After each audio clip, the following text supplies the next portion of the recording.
అందరికీ నమస్కారం అండి. ద యూనిపవర్ ఛానల్ తరపు నుంచి మీ అందరికీ స్వాగతం సుస్వాగతం. మై డియర్ ఫ్రెండ్స్, చాలా ఉద్యోగాలు వ్యాపారాలు చేస్తూ ఉన్నాము. కానీ నిజంగా డబ్బుని త్వరగా సంపాదించాలి, అది త్వరగా ఉన్నతమైన స్థానానికి వెళ్ళాలి అంటే అసలు ఎటువంటి వృత్తిలో కొనసాగితే మంచిది అనే దాని గురించి చాలామంది అడుగుతూ ఉన్నారు. వాళ్ళ కోసం ప్రత్యేకంగా ఈ వీడియో చేస్తున్నాను. మై డియర్ ఫ్రెండ్స్, ప్రజెంట్ ఉన్న పరిస్థితులను బట్టి చాలా అద్భుతమైన అవకాశాలు దేనిలో ఉన్నాయి, అలాగే డబ్బుల్ని సంపాదించుకునే అవకాశాలు ఎక్కువగా ఎక్కడున్నాయి, ఈజీగా జాబ్ని సంపాదించుకోవడమో లేదు బిజినెస్ని స్టార్ట్ చేయడం అనే దేంట్లో ఉన్నాయి అంటే సేల్స్ అండ్ మార్కెటింగ్. దీని గురించి ఆలోచిస్తే సేల్స్ అండ్ మార్కెటింగా, ఏం మార్కెట్ చేయాలి, ఏం సేల్ చేయాలి అంటే ఒక సేల్స్ గర్ల్గా పనిచేయాలా, ఒక సేల్ బాయ్గా పనిచేయాలా, దేంట్లో చేయాలి అనే ఆలోచన వెంటనే వచ్చేయచ్చు. అంటే దాన్ని తక్కువ చూపు చిన్న చూపు చూసే ఆలోచన కనుక ఎవరికైనా ఉండుంటే ప్రపంచంలో ప్రజెంట్ నెంబర్ 1 పొజిషన్లో ఉన్న మార్కెట్ ఏదన్నా ఉంది అంటే అది సేల్స్ అండ్ మార్కెటింగ్ అని గుర్తుంచుకోండి. ఎందుకంటే ఈరోజు ప్రతి చిన్న వస్తువుని, ఈవెన్ ఒక ప్లాంట్ దగ్గర నుంచి ఒక ఫోన్ వరకు, ఒక బుక్ వరకు ఏదైనా మనం కొనాలి అంటే, ఇల్లు, కారు ఏది కొనాలి అన్నా కానీ మనకి ఒక రిప్రజెంటేటివ్ పర్సన్ కావాల్సి ఉంటుంది. అంటే దాని గురించి మనకి కొంత ఎక్స్ప్లెయిన్ చేయడం. ఆ ఎక్స్ప్లెయిన్ చేసే person marketing or sales person అయి ఉంటారు. అవును కదా? మరి అలాంటి అంటే నిజంగా మనకి కావలసిన దాన్ని ఒప్పించగలిగే ఒక మంచి పర్సన్, మన ఇష్టాలకి మన ఆలోచనలకి తగ్గట్టుగా, మన యొక్క అవసరాలకి తగ్గట్లుగా మనకి కావలసిన దాన్ని మనకి పరిచయం చేసే వ్యక్తి మీద ఎంత గౌరవభావం ఉండాలి, ఆ వృత్తి మీద మనకి ఎంత గౌరవభావం ఉండాలి. ఎందుకంటే ప్రపంచాన్ని ఇంతగా మార్చివేసే రంగాల్లో సేల్స్ అండ్ మార్కెటింగ్ రంగం కూడా ఒక మంచి పొజిషన్లో ఉంది అంటే దానిలో అవకాశాలు కూడా అంత ఎక్కువగా ఉన్నాయి. ఇది ఎవరి దగ్గర మనం పనిచేయాల్సిన అవసరం కూడా ఉంది. ఎందుకంటే ఒక్కొక్క టైంలో మనమే బాస్గా కూడా ఉండొచ్చు కొన్ని రంగాల్లో. అయితే అలాంటి గొప్ప విషయాన్ని మనం ఎందుకు ఆలోచించకుండా నెగ్లెక్ట్ చేస్తున్నాము అంటే చాలామంది దాన్ని తక్కువ చూపు చూడడం వల్లనే. కానీ సేల్స్ రంగంలో పనిచేయడం అనేది చాలా అద్భుతమైన విషయం. ఎందుకంటే మనం ఒక ఫోన్ కొనడానికి షాప్కి వెళ్ళామనుకోండి, అక్కడ దాని గురించి, దాని ఫీచర్స్ గురించి ఎంత చక్కగా ఎక్స్ప్లెయిన్ చేస్తూ ఉంటారు. మనకి ఏది కావాలనుకున్నా ఒక వస్తువు గురించి చెప్పినప్పుడు, అలాగే దాంట్లో కొంచెం నెగిటివ్ పాయింట్స్ కూడా ఉన్నాయి. ఏంటి అంటే కరెక్ట్ పర్సన్ కనుక మనకి తగిలినట్లయితే, కరెక్ట్ పర్సన్ని కనుక మనం మీట్ అయినట్లయితే మనకు కావాల్సినవి కరెక్ట్గా తెచ్చుకోగలం కదా. మరి అలా అనిపించినప్పుడు మనమే ఎందుకు సేల్స్ మార్కెటింగ్ రంగంలోకి వెళ్ళకూడదు? ఈరోజు ఉద్యోగం ఏమీ లేదు, ఎలాంటి వ్యాపారం చేయట్లేదు, ఈ పాండమిక్ పొజిషన్ తర్వాత పరిస్థితి అంతా గల్లంత అయిపోయింది, ఏం చేయలేకపోతున్నాము అనుకున్న వాళ్ళు సేల్స్ అండ్ మార్కెటింగ్ వైపుకి ఎందుకు వెళ్ళకూడదు? ఎందుకంటే దానికి కావాల్సినవి ఏంటి అంటే స్కిల్స్. దాంట్లో నిజంగా మొట్టమొదటిగా ఏముండాలి? నిజాయితీగా ఉండాలి, విశ్వసనీయత ఉండాలి. ఎందుకంటే మనం ఏ విషయం గురించి, ఏ ప్రోడక్ట్ని అమ్ముతున్నామో ఆ ప్రోడక్ట్కి సంబంధించిన అన్ని విషయాలను ఫస్ట్ మనం తెలుసుకుని ఎదుటి వాళ్ళకి చెప్పగలిగే విధంగా ఉండాలి. ఇంకొకటి, మనం చెప్పిన విషయాన్ని నిజమేనని ఎదుటి వ్యక్తి నమ్మడానికి వీలైనట్లుగా దాని గురించి పూర్తి అవగాహన మనం తెలుసుకుని ఉండాలి. నా దగ్గరికి రీసెంట్గా నాకు తెలిసిన వ్యక్తి చాలా రోజుల నుంచి, మేడం మీ అపాయింట్మెంట్ ఇవ్వండి, నా ప్రోడక్ట్ గురించి మీకు ఎక్స్ప్లెయిన్ చేస్తానని చెప్పారు.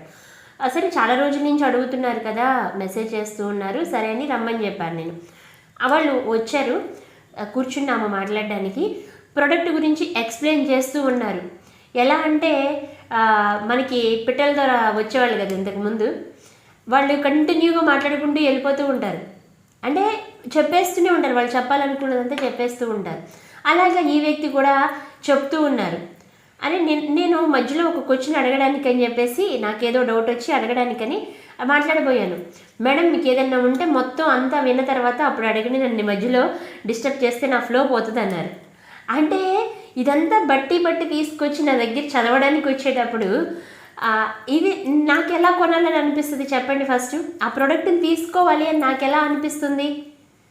అనిపించదు కదా. ఎందుకంటే మొదట తనకి దాని మీద పూర్తి అవగాహన లేదు. ఒకవేళ తనకి కనుక దాని మీద పూర్తి అవగాహన ఉండుంటే నేను ఎలాంటి క్వశ్చన్ అడిగినా కానీ తను సమాధానం చెప్పగలిగేవాడు.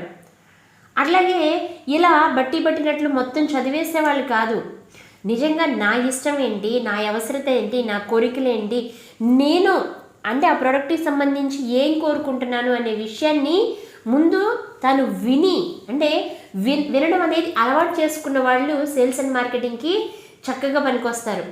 ఎదుటి వ్యక్తులు చెప్పింది వినడం ఒకటి, వాళ్ళు చెప్పిన దాన్ని రెస్పెక్ట్ చేయడం. ఎందుకంటే మీకు నచ్చిందని ఎదుటి వాళ్ళకి అదే నచ్చాలని లేదు. వాళ్ళకి ఆ విషయం నచ్చకపోవచ్చు, వాళ్ళు ఇంకొక రేట్లో అడగవచ్చు. అంటే మీ దగ్గర ఉన్న ప్రోడక్ట్ ఈరోజు ఇది అమ్మితే మీకు ఎక్కువ కమిషన్ రావచ్చు, కానీ ఆ వ్యక్తికి అది అవసరం లేకపోవచ్చు. మీకు తక్కువ కమిషన్ వచ్చేదే వాళ్ళు కావాలని కోరుకుంటూ ఉండొచ్చు. ఆ టైంలో మీలో ఉన్న సహనాన్ని కోల్పోకూడదు. వాళ్ళు ఏదడిగినప్పటికీ కూడా ఎప్పుడైతే కస్టమర్ యొక్క ఇష్టాలకి గౌరవం ఇస్తారో, వాళ్ళ ఆలోచనలకి గౌరవం ఇస్తారో, వాళ్ళకి ఏది కావాలి అని అనుకుంటారో దానికి మీరు గౌరవం ఇస్తారో, మీ దగ్గర ఉన్న ప్రోడక్ట్ గురించి ఎంత చక్కగా ఎక్స్ప్లెయిన్ చేయగలుగుతారో, ఎంత నిజాయితీగా ఉండగలుగుతారో, అప్పుడే ఆ కస్టమర్కి మన మీద ఒక సదాభిప్రాయం ఏర్పడుతుంది. అంతేకాకుండా ఈ రంగంలో తీసుకోవాల్సిన ఇంకో ముఖ్యమైన జాగ్రత్త ఏంటంటే, కస్టమర్ అడిగే దాన్ని బట్టి మనం ప్రోడక్ట్ గురించి చెప్పాల్సి ఉంటుంది. వాళ్ళు అడిగేదానికి వ్యతిరేకంగా ఇంకొకటి ఏదో చెప్తే, ఈ మధ్య నేను ఒక హౌస్ గురించి అడిగాను, నాకు ఇండివిజువల్ హౌస్ కావాలి, ఎక్కడైనా ఉంటే చెప్పండి అని చెప్పేసి అడిగాను. నేను అడిగింది కాకుండా వాళ్ళు అపార్ట్మెంట్ గురించి చెప్తున్నారు, ఫ్లోర్కి ఒక హౌస్ ఉందని చెప్తున్నారు, ఫ్లాట్స్ ఉన్నాయని చెప్తున్నారు. అంటే నా అవసరత వేరు, నాకు కావాల్సింది వేరు, వాళ్ళు చెప్పేది వేరు. అంటే వాళ్ళ దగ్గర ఉన్నవి సేల్స్ చేసుకోవడానికి వాళ్ళు చెప్తూ ఉన్నారు, బట్ నాకు కావాల్సిన దాన్ని వాళ్ళు చెప్పట్లేదు. అందుకే వాళ్ళ మీద నాకు ఎలా ట్రస్ట్ వస్తుంది? అది ఇంకొక అతను ఏం చెప్పారు, మీకు ఎలా కావాలి, ఏ ఫేస్లో కావాలి, అంటే ఎటు నార్త్ ఈస్ట్ ఫేస్లో కావాలా, ఈస్ట్ ఫేస్ కావాలా, వెస్ట్ ఫేస్ కావాలా, ఏ ఏరియాలో కావాలి, ఎన్ని స్క్వేర్ ఫీట్స్ కావాలి, ఎంత అమౌంట్లో కావాలి అని పూర్తి వివరాలు, నా అవసరాలు, నా ప్రయోజనాలు అడిగి తెలుసుకున్నారు. అలాగే వాళ్ళు కావాల్సిన నాకు ఏదైతే కావాలో సైటు, ఆ సైట్ని నాకు చూపించడం జరిగింది. అంటే మై డియర్ ఫ్రెండ్స్, ఎప్పుడైతే మనకి అంటే కస్టమర్కి కావలసిన దానిని చూపిస్తారో కరెక్ట్గా, వాళ్ళకి ఎలా కావాలో, వాళ్ళ ఇష్టాలకి ఎలాంటి గౌరవం ఇస్తారో, వాళ్ళ ఇష్టాలని, వాళ్ళ ప్రయోజనాలని, వాళ్ళ ఆశల్ని తెలుసుకుంటారో, అలాంటి వాళ్ళు సేల్స్ అండ్ మార్కెటింగ్ రంగంలో ముందుకెళ్ళడానికి చాలా అవకాశం ఉంటుంది. మై డియర్ ఫ్రెండ్స్, చాలా చాలా చాలా మంచి రంగం ఏంటి అంటే ఈరోజు డబ్బు సంపాదించుకోవడానికి, త్వరగా ఎదగడానికి సేల్స్ అండ్ మార్కెటింగ్ రంగం. ఈ సేల్స్ మీద ఎలా చేయాలి, దీంట్లో తీసుకోవాల్సిన టిప్స్ ఏంటి, ఎలా ఎదుటి వ్యక్తితో మాట్లాడాలి, ఎలా కన్విన్స్ చేయాలి, ఎలా అంటే వాళ్ళని ఎలా ప్రోడక్ట్ని కొనే విధంగా మనం మాట్లాడాలి అనే విషయాల మీద నెక్స్ట్ వీడియోస్ చేయబోతున్నాను. సేల్స్ అండ్ మార్కెటింగ్ మీద ఇంట్రెస్ట్ ఉన్న వాళ్ళు ఎవరైనా కానీ ఉండుంటే మన ఛానల్ని సబ్స్క్రైబ్ చేసుకోకపోతే సబ్స్క్రైబ్ చేసుకోండి, లైక్ చేయండి. మీకు ఏదైనా డౌట్ ఉంటే కామెంట్ రూపంలో తెలియచేయండి. మీకు నేను అందించగలిగినంత సమాచారాన్ని మన ఛానల్ ద్వారా అందిస్తాను. మై డియర్ ఫ్రెండ్స్, మీకు ఈ వీడియో నచ్చినట్లయితే లైక్ చేయండి, షేర్ చేయండి, కామెంట్ చేయండి. Thank you very much.